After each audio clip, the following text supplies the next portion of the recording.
Hello and welcome to Intuitive Nature, the podcast.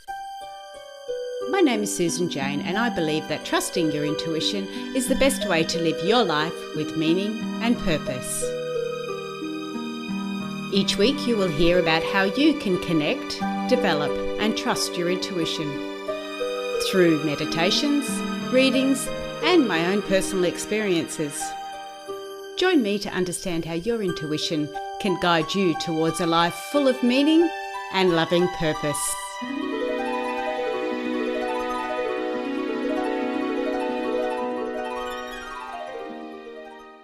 Hello and welcome to Intuitive Nature, the podcast. I'm Susan Jane, the Intuitist, and I will be your host for this Back to Basics series. This is episode 1.5, which is Intuition for Beginners. Here we will talk about visual intuition and how we can start connecting with our intuition easily. We have talked about what intuition is, communication from our spiritual body to our physical body in order to create action. It is how our physical body communicates with us because our spiritual body requires action or a learning that only being in a physical body can bring. We have talked about it and how we receive it physically, mentally, emotionally, and visually. And we have focused on these four different areas. Last week, physical intuition was our focus and what it actually feels like. Aches in the body, physical signs such as my blotchy hands when I needed to do some healing work, or that flutter of excitement when you think of that someone special. Following on from the types of intuition this week, we are looking deeper into visual intuition and how we can use it to help us connect with our intuition. This episode is called Intuition for Beginners because visual intuition is one of the best ways to connect with your spirit. Visual intuition, with a touch of emotions, creates the best messages to start us off with. So, what is visual intuition? Visual intuition can be images or pictures that we see with our own eyes, or visions and images that we see within our imagination. Now remember, if we can't imagine it, or we can't imagine something, then it isn't from our intuition. And just because we can imagine it, it doesn't mean it is always from our intuition. Okay, I know that sounds a little confusing, so let me repeat it again. We can only imagine what our spirit knows and communicates to us. If we can't imagine something, it is not within your spirit. But we can also imagine other things that we have seen physically. For example, a zombie on TV. This information comes to us from the physical aspect, not our spiritual. This means for us to imagine something, we have to know it either on a physical or a spiritual level. So it has to either come from spirit or have been seen physically. Gosh, I hope that makes sense to you. Last week I said I was going to talk about visualization and my personal experience, but that does take a full podcast, and what I thought would be more important was to give you more of a hands-on experience about visual intuition first. Sorry about that.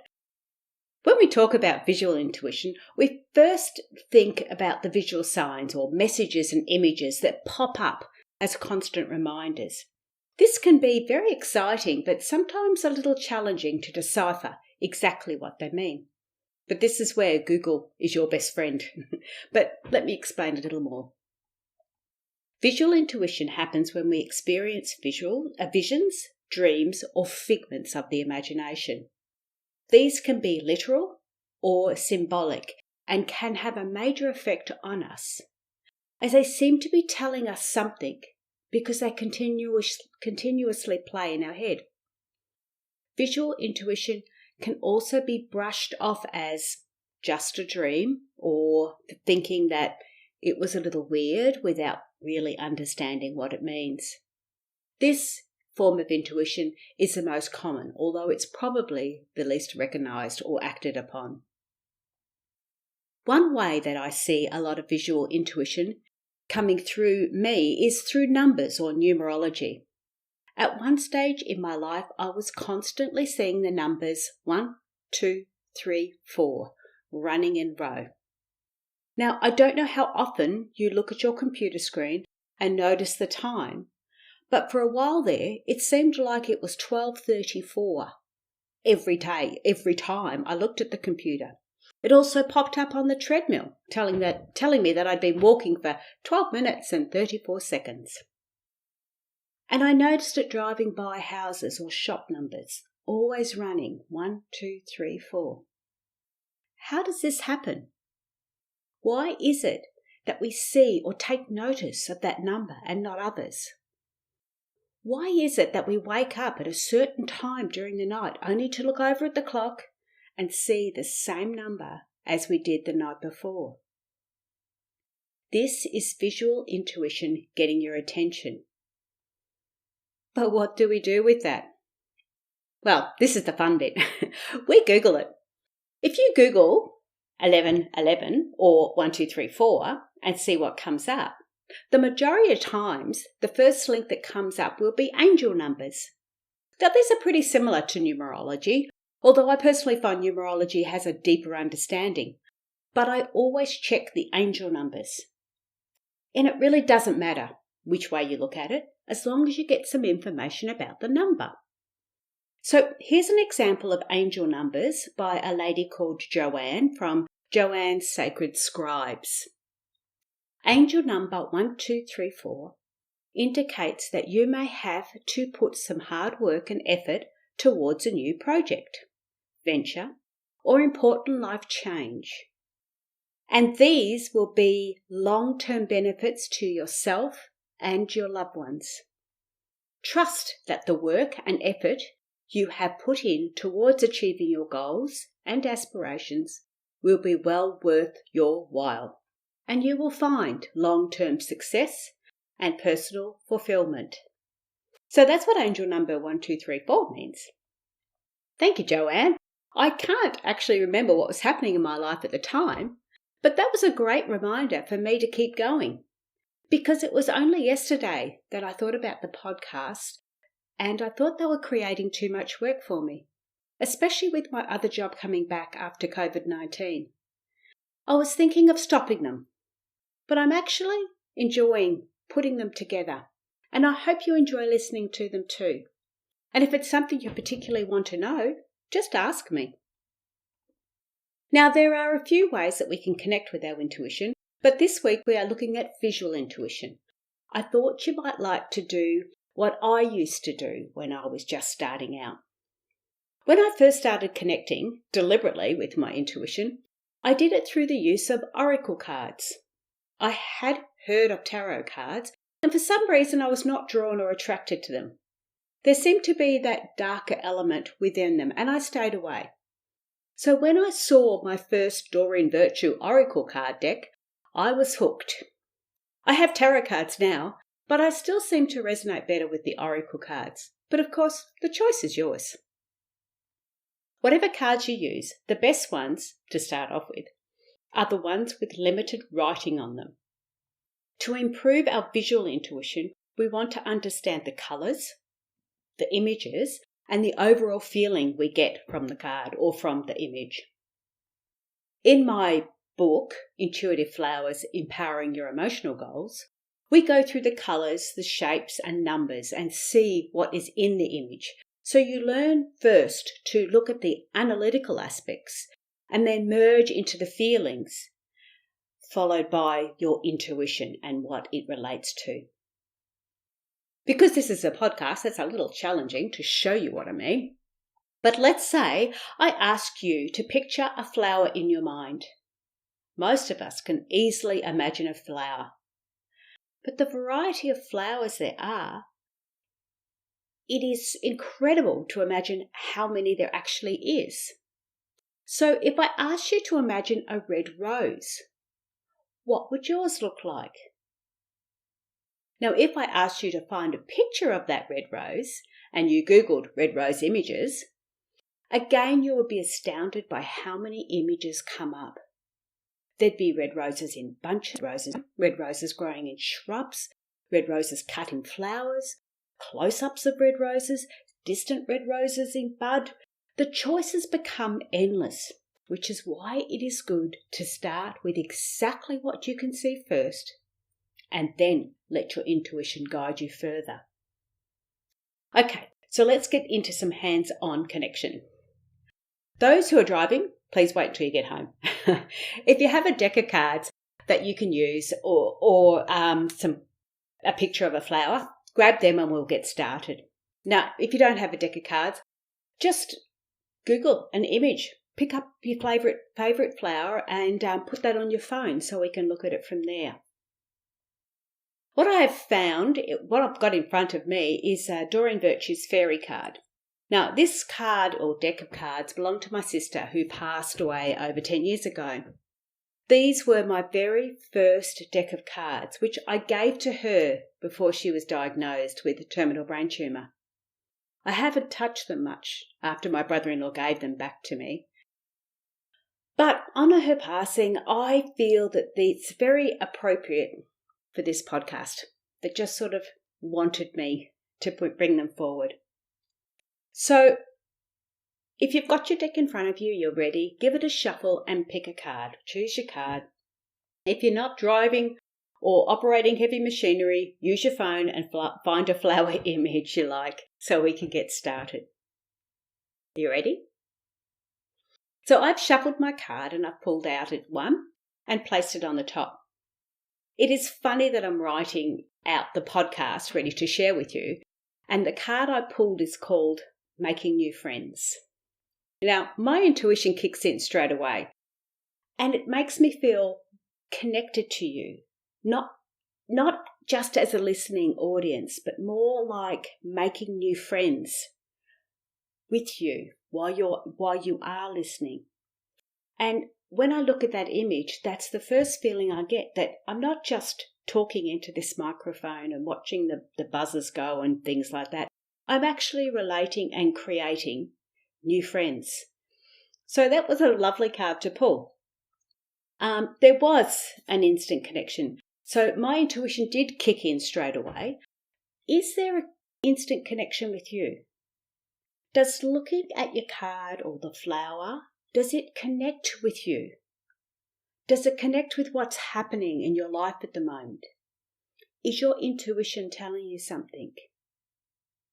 When I pick this card out, it is telling me to keep going with the podcast at this stage. I'm making new friends. Now we'll look a little bit further at the main colour. Now the main colour in my image is blue, which for me means communication. And my blue has different shades in here, so communication on different levels. There could be the dark and more solemn, deeper communication, and then there's this bright, interactive blue that sort of says I should be more interactive with my communication, says I standing here using my hands. The other main colour is like a yellow gold, and it brings in this lightness or a light-heartedness into the image. So what are the colours in your image? And what do those colours mean to you? Do they feel right? Do they feel wrong? Are they positive? Are they negative? What do they remind you of? Do they remind you of a particular time in your life? Sometimes it's good to write down the responses so you can keep track of what's happening or how you are actually feeling. So we've looked at the overall image and the colours. We can look at the shapes in the image, like softer flowing shapes and lines are more feminine in nature. The straight, heavy lines are more masculine. My image itself is very feminine, very flowing and very soft, but there's this heavy masculine border on the outside. So far, for me, the words are making new friends. The overall feeling is that this is happening. The colours tell me to do this through communication on different levels. The image is feminine, suggesting I should communicate on a feminine level or to females. And the heavy border says to do it within the confines of a male-dominant area or structure. I wonder if a podcast is created as a structure or a male-dominant area. So this was just a brief look at an image, one image, and already it has guided me towards what the visual intuition is telling me. And as I look deeper, there's more information coming through intuitively.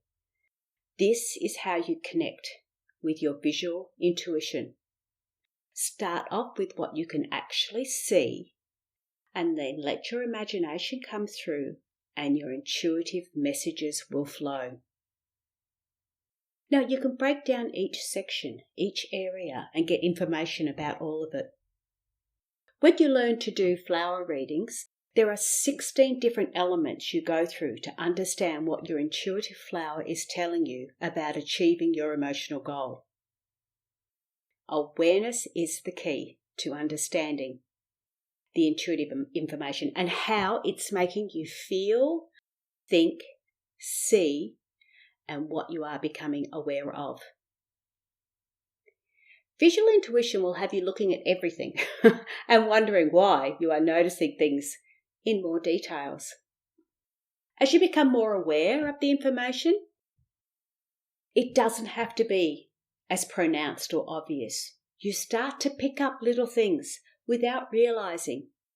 And for me, it was all done with the help of my cards. Once you become more aware of the details in life, you will become more and more intuitive. You hear the messages, you see the meanings, and you begin to know what to do. But what is it that being intuitive means? Well, next week we go further into that question. Next week, episode 1.6 is called What Does Being Intuitive Mean?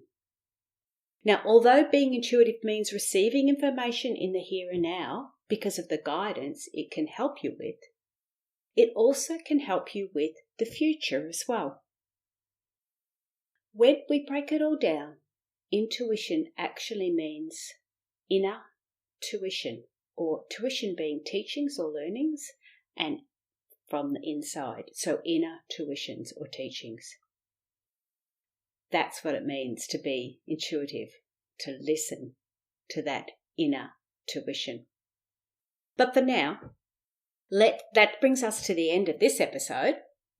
I hope you enjoyed it, and please connect with me on any of the social media platforms. Favour in the notes, and you can subscribe to the podcast so you don't miss out on next week's episode. If you want to learn how to do your own flower readings, I have online courses available now on the website intuitivenature.com.au. And remember, we are all naturally intuitive. It is part of human nature. It is our intuitive nature. I'm Susan Jane, the Intuitist, and I thank you for listening. Bye for now.